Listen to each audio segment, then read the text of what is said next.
Bonjour à tous et bienvenue pour notre matinale. Ce matin, je vous invite à la lecture d'un passage de Matthieu 23 et nous lirons Matthieu 23, versets 27 à 28. Malheur à vous, spécialistes de la loi et pharisiens hypocrites. Vous êtes comme ces tombeaux crépis de blanc qui sont beaux au dehors, mais à l'intérieur, il n'y a qu'ossements de cadavres de pourriture. Vous de même, à l'extérieur, vous avez l'air juste aux yeux des hommes, mais à l'intérieur, il n'y a qu'hypocrisie et désobéissance à Dieu. Voilà, ce matin, j'aimerais qu'on s'arrête sur le verset 28. Malheur à vous, spécialistes de la loi et pharisiens qui commettaient et qui vivaient dans l'hypocrisie. Le romancier Marivaux a écrit quelque chose de très intéressant pour notre instruction. C'est cette parole. Chez certains gens, un habit neuf, c'est presque un beau visage. La façon dont quelqu'un s'habille fait une impression sur son entourage et même sur soi-même. Dans l'éternité, Dieu nous dit le contraire. Dans l'éternité, Dieu nous dit qu'il y aura un banquet qui célébrera le mariage du Fils de Dieu. Et ce mariage, il y aura un rassemblement de tous les croyants venus de tout horizon.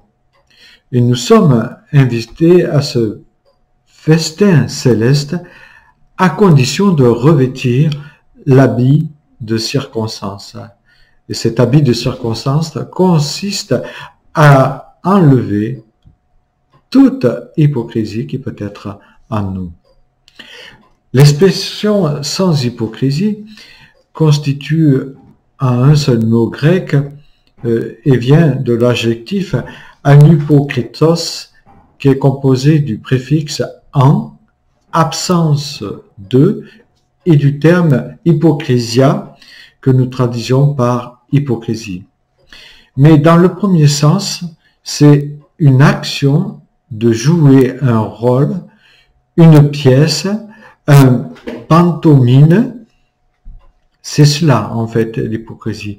L'hypocrisie, elle commence lorsque je joue consciemment, ou peut-être inconsciemment, ça je ne sais pas, un certain personnage afin de paraître autrement de ce que je suis, dans l'intention de tirer quelques bénéfices de ma mise en scène finalement, par un travestissement volontaire, derrière une apparence qui ne correspond pas à ce qu'elle est.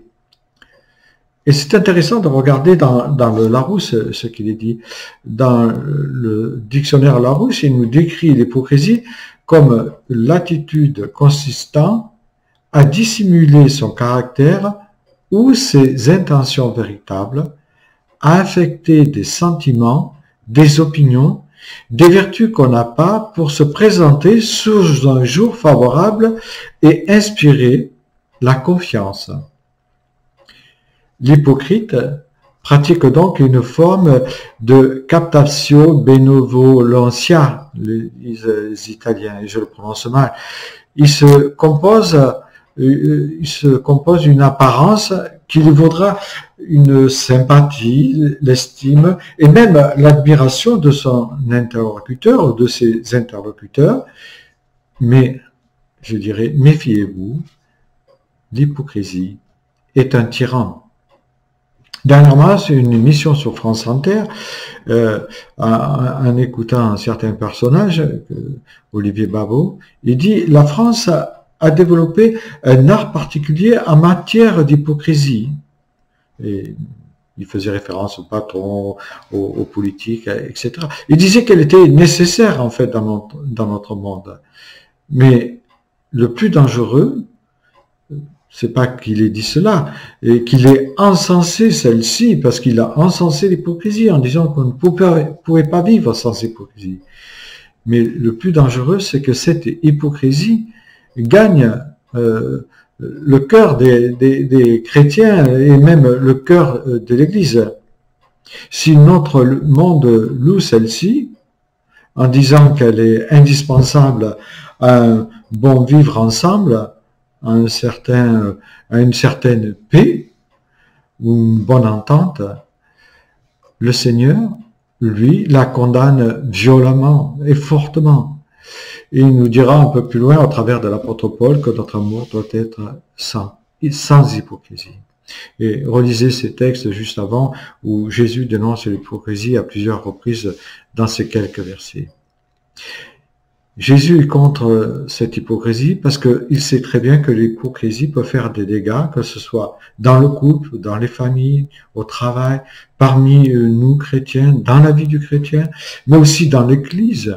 L'hypocrisie est destructrice, car elle est un mensonge déguisé qui peut gangréner son entourage ou se révéler contagieuse. L'hypocrisie peut se révéler contagieuse. C'est Daniel dans chapitre 11, verset 32 et 34 qui la met en lumière. Il dit « L'hypocrisie séduira par ses flatteries ». C'est pour cette raison que nous devons être vigilants contre celle-ci, comme dit Jésus dans Luc 12, 1. Rappelons-nous, l'hypocrite joue un rôle dans le but délibéré de tromper l'autre, afin de prendre dans ses filets d'une manipulation malveillante, celle qui l'écoute. C'est une des stratégies de l'adversaire qui se déguise en fait en ange de lumière. Et dans 2 Corinthiens 11, 13 à 15, c'est très bien dit. Le diable se déguise en ange de lumière.